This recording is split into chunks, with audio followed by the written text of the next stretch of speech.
నువ్వు దేవుడితో కలిసి ఆశీర్వాదం కోసం సిద్ధపడుతున్నప్పుడు శత్రువుకు నీ మీద విజయం కలగదు. నమ్ముతున్నావా? నువ్వు దేవుడితో కలిసి, ప్రభా నువ్వు ఆ వాగ్దానాన్ని ఇచ్చావయ్యా, నేను నీ యొక్క సహాయంతో, నీ యొక్క జ్ఞానంతో, నీ యొక్క శక్తితో ఆ ఆశీర్వాదం కోసం నేను సిద్ధపడుతున్నాను అని నువ్వు దేవుడి సహాయంతో సిద్ధపడుతున్నప్పుడు శత్రువుకు నీ మీద జయం ఉండదు.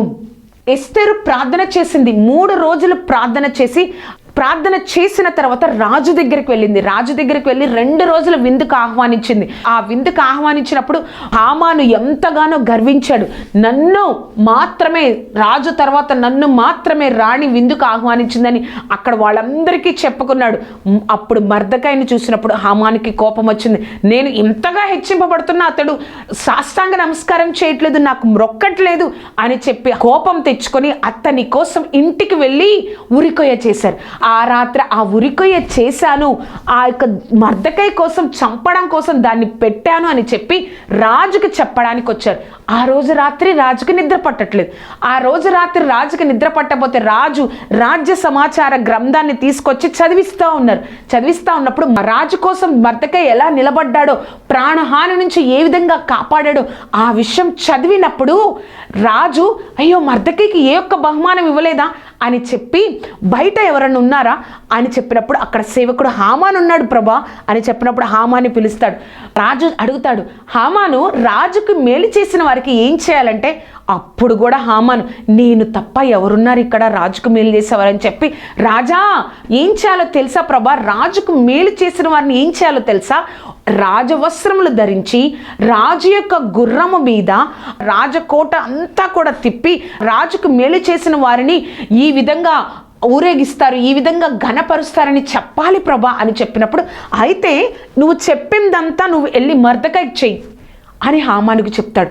హామాను ఎంతగా బాధపడుతూ ఇదంతా కూడా మర్దకాయకి చేస్తాడు. చేసిన తరువాత మర్దకాయ్ అంతా రాజవస్త్రాలు ధరించి ఆయన కిరీటం పెట్టి ఆయన గుర్రము మీద గుర్రము మీద ఊరేగిస్తారు. ఊరేగించిన తర్వాత ఈ విషయాన్ని వెళ్ళి తన భార్యకు చెప్తాడు హామాను. అప్పుడు ఆవిడ ఒక మాట అంటుందండి. ఏ మాట అంటుందో తెలుసా? ఎస్తేరు 6వ అధ్యాయము 13వ వచనం.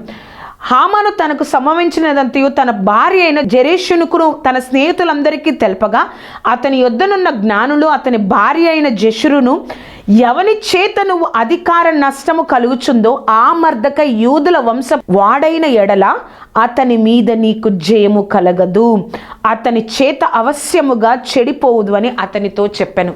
చూసారా, దేవుని సహాయంతో నువ్వు సిద్ధపడితే శత్రువుకు నీ మీద జయం కలగదు.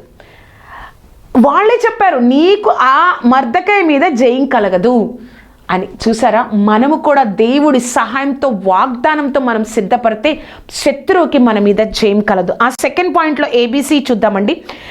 చూసినట్లయితే కన్నీళ్లతో అడిగిన ప్రతి ఆశీర్వాదాన్ని నువ్వు పొందుకుంటావు. నమ్ముతున్నావా? హామాను విషయం రాజుకు తెలిసిపోయింది. హామాను యూదులకు శత్రువు కాబట్టి అతను మర్దకాయ మోకరించట్లేదని యూదులందరూ చంపాలనుకుంటున్నారని ఆ విషయాన్ని తెలిసిన తర్వాత ఏదైతే ఉరికొయ్యను చేయించాడో హామాను మర్దకాయ కోసం, ఆ ఉరికొయ్య మీద హామానుని మహశ్రేష్ రాజు ఉరి తీశారు. ఉరి తీసిన తర్వాత ఎస్తేరు రాణి ఆ యొక్క అహష్వేరోషు రాజు దగ్గరకు వచ్చి ఈ విధంగా ఉంటుంది.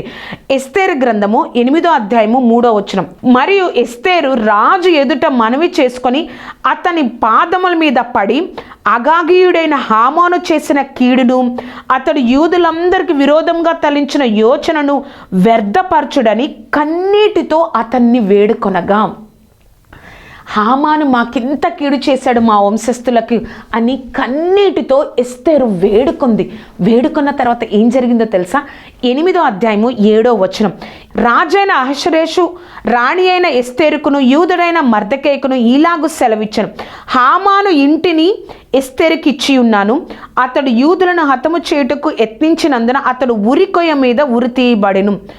ప్రార్థన చేసింది కన్నీటితో, కానీ ఆ కన్నీటితో చేసిన ప్రార్థనను ఆ యొక్క రాజు అనుగ్రహించాడు. నువ్వు కూడా కన్నీటితో చేసిన ప్రతి ఒక్క ప్రార్థనను దేవుడు ఆశీర్వాదాన్ని నువ్వు పొందుకుంటావు. సెకండ్లో B చూస్తే నీకు ఇష్టమైనట్లు దేవుడు నీ ఎడల చేస్తారు. ఎస్తేరు అడిగింది, ప్రభా ఆ యొక్క హామాను మాకు శత్రువుగా ఉండి ఈ విధంగా చేస్తున్నాడు అని ఆ యొక్క అహష్వేరోషు రాజును అడిగినప్పుడు హామాను ఒక మాట అంటాడు. 8వ అధ్యాయం 8వ వచనం, అయితే రాజు పేరిట రాయబడి రాజ ఉంగరంతో ముద్రింపబడిన తాకీదుని ఏ మానవుడు మార్చగలడు, కాగా నీకిష్టమైనట్లు మీరు రాజువైన నా పేరిట యూదుల పక్షంగా తాకీదు రాయించి రాజ ఉంగరంతో దాన్ని ముద్రించుడి. మీరు ఇష్టమైనట్లుగా మీరు రాసుకొని నా ఉంగరంతో దాన్ని ముద్రించండి. చూసారా, వాళ్ళకి ఇద్దరికి, ఎస్తేర్కి మర్దెకైకి అహష్వేరోషు రాజు అంత అధికారం ఇచ్చేశాడు. దేవుడు కూడా నువ్వు విధేయత కలిగి ప్రార్థన చేస్తే నీకు ఏది ఇష్టమో దేవుడు చిత్తానుసారంగా దేవుడు నీకు అనుగ్రహిస్తారు. ఆయన చిత్తానుసారంగా. ఆ సెకండ్ పాయింట్లో సి చూస్తే శత్రువు కుట్రను దేవుడు త్రిప్పివేస్తాడు. హామాను అనుకున్నాడు, ఒక్కనొక దినమందున 127 సంస్థానంలో ఉన్న యూదులందరూ నశించిపోవాలి, ఒక్క దినములోనే ప్రతి ఒక్కరూ నశించిపోవాలని తాకీదు రాయించి ఆ యొక్క రాజ ముద్రను చేశారు. కానీ ఆ యొక్క హామాను చేసిన కుట్రను దేవుడు ఎలా తిప్పుకొట్టాడో తెలుసా?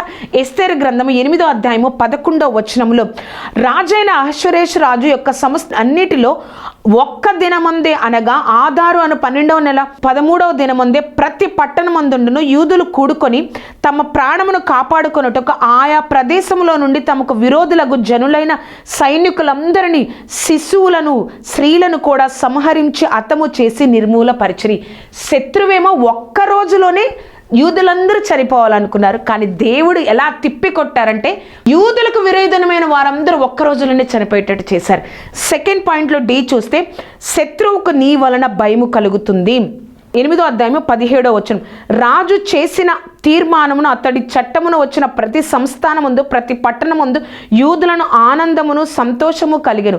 అది శుభోదినమని విందు చేసుకునేరు.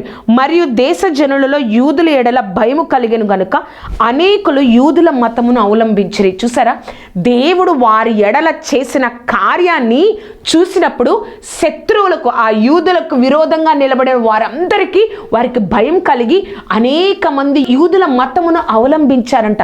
వారందరూ కూడా దేవుడి వైపు తిరిగారు.